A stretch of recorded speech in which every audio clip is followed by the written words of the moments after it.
Hola, ¿qué tal amigos? Hoy no quiero colocarles imágenes, solo les pondré un espacio infinito para que a través de este relato imaginen todas las situaciones por las cuales pasó este hombre para llegar a ser tan importante en un país que no le pertenecía.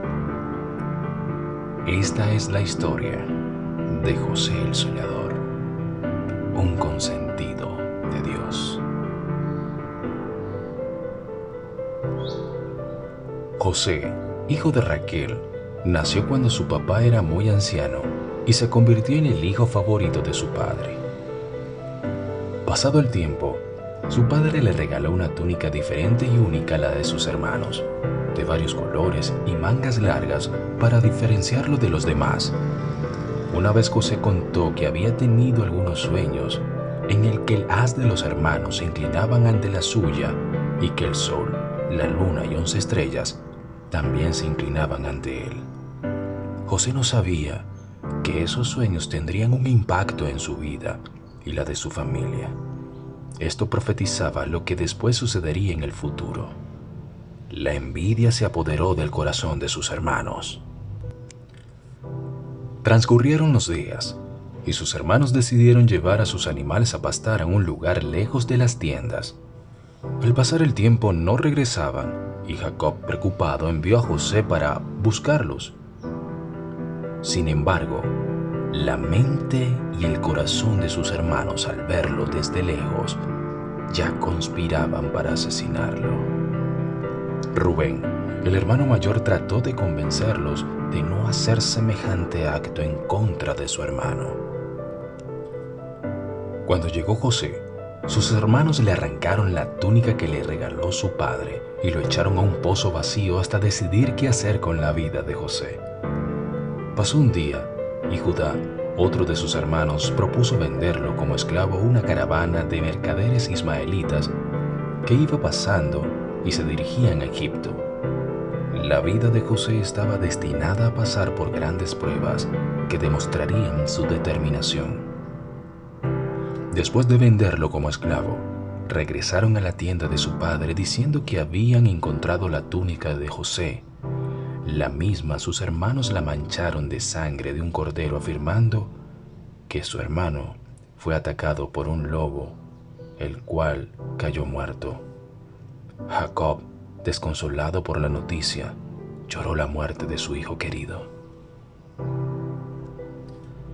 En este capítulo, no solo la vida de José cambiará, sino la de miles de personas también. José, al ser llevado a Egipto, se convirtió en el esclavo de la casa de Potifar, capitán de la guardia del faraón, un hombre que cambiará más adelante su vida. Pero Dios lo bendijo. José era un hombre tan diligente y responsable, noble, que su amo lo promovió a mayordomo de la casa. Sin embargo, las tinieblas le tendieron una trampa. Un día la esposa de Potifar intentó seducirlo. Esta lo llamó a la habitación y le propuso tener relaciones sexuales. José, indignado, salió corriendo de la habitación porque sabía que no era correcto traicionar a su amo. Pero éste dejó su manto. La esposa de Potifar, al no lograr su objetivo, lo acusó de intentar aprovecharse de ella, mostrando el manto como prueba. Potifar, molesto, lo envió a la cárcel donde pagaría por un acto que no cometió. Conforme pasó el tiempo, fue tan diligente José en ese ambiente hostil que el jefe de la cárcel vio que todo lo que tocaba a José prosperaba y le encargó todo lo que se hacía en la prisión. En una celda, 2 hombres de cargos importantes del faraón fueron encarcelados presuntamente por conspirar en contra del mismísimo faraón. Estos eran el panadero y el copero. Los hombres estaban tan tristes porque habían tenido algunos sueños perturbadores, y José, al verlos así, se acercó y les preguntó qué les pasaba. Los prisioneros contaron sus sueños. José los escuchó con atención e interpretó los sueños de estos hombres. José le dice al copero que en 3 días volvería a ser libre y estaría de nuevo en su cargo con el faraón.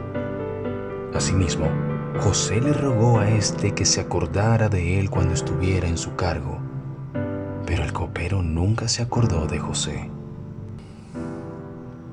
Pero el panadero no contó con esa suerte. Su destino era la muerte, pues José lo interpretó así y todo se dio tal cual lo profetizó. Un día el faraón se levantó muy angustiado por varios sueños que tuvo. Se reunió con su círculo más cercano, pero nadie daba con la respuesta a esos sueños. Ese día el copero le habló al faraón y le comentó acerca de un hombre que conoció en la cárcel que interpretaba sueños. Finalmente, José fue llevado al palacio para interpretar los sueños del faraón. Y así sucedió. El faraón le cuenta a José sus sueños. Estaba en el río Nilo y miraba 7 vacas gordas y 7 vacas flacas. Las vacas flacas devoraban las vacas gordas.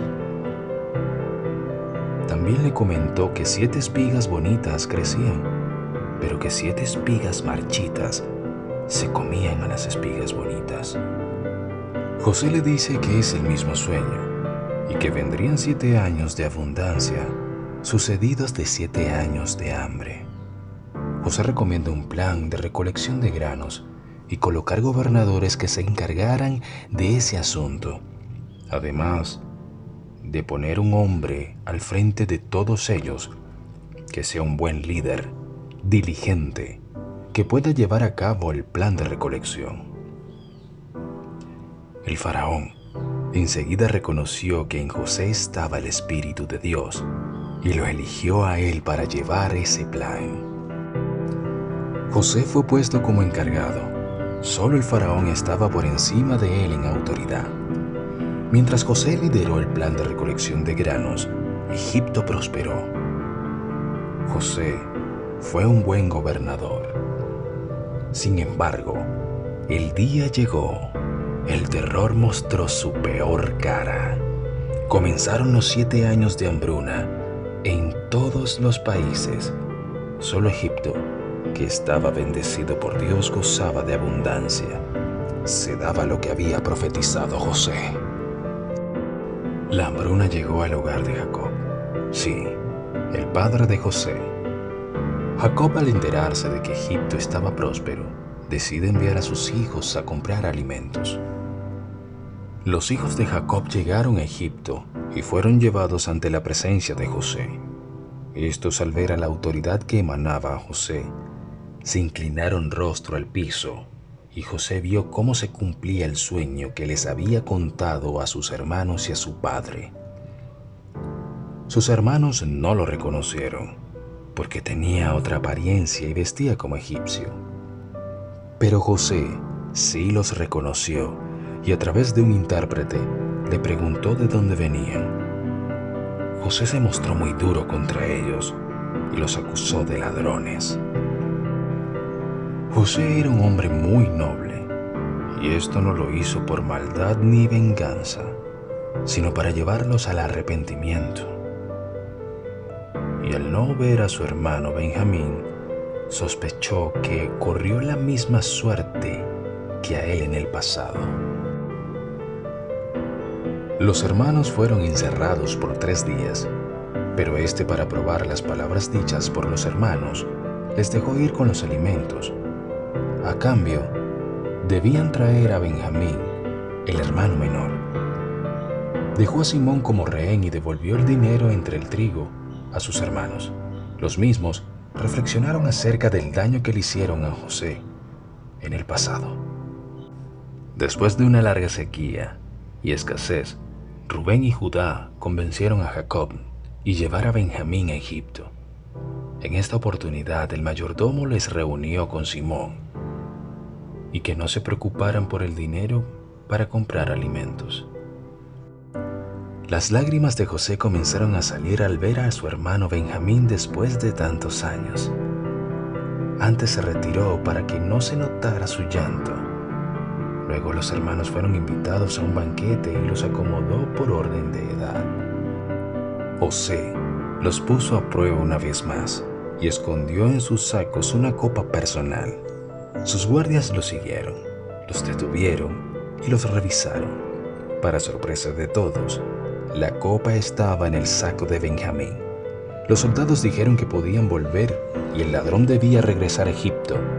Sus hermanos se negaron y fueron ante José e insistieron que debían morir ellos antes que su hermano, ya que no querían ver sufrir a su padre otra vez, porque en el pasado sufrió muchísimo por la pérdida de su hijo predilecto. José se dio cuenta de que sus hermanos habían cambiado e hizo salir a sus guardias. Esto detonó el llanto de José. Sus hermanos quedaron sorprendidos. José se dio cuenta de que sus hermanos habían cambiado e hizo salir a sus guardias. Esto detonó el llanto de José. Sus hermanos quedaron asombrados.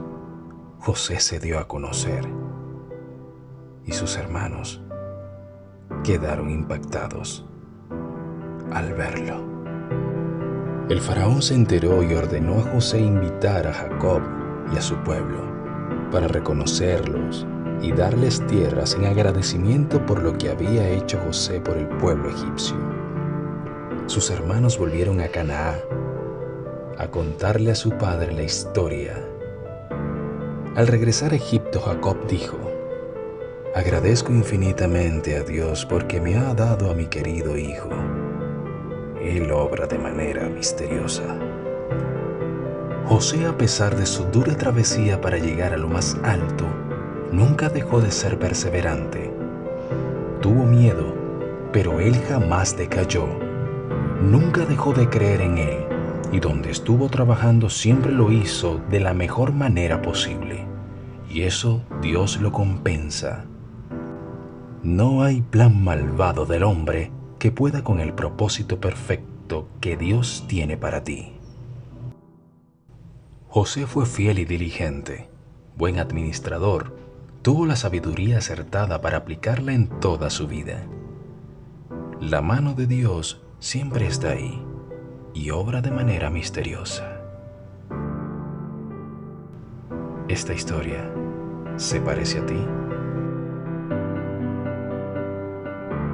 Si te gusta este contenido, comparte, suscríbete y dale like.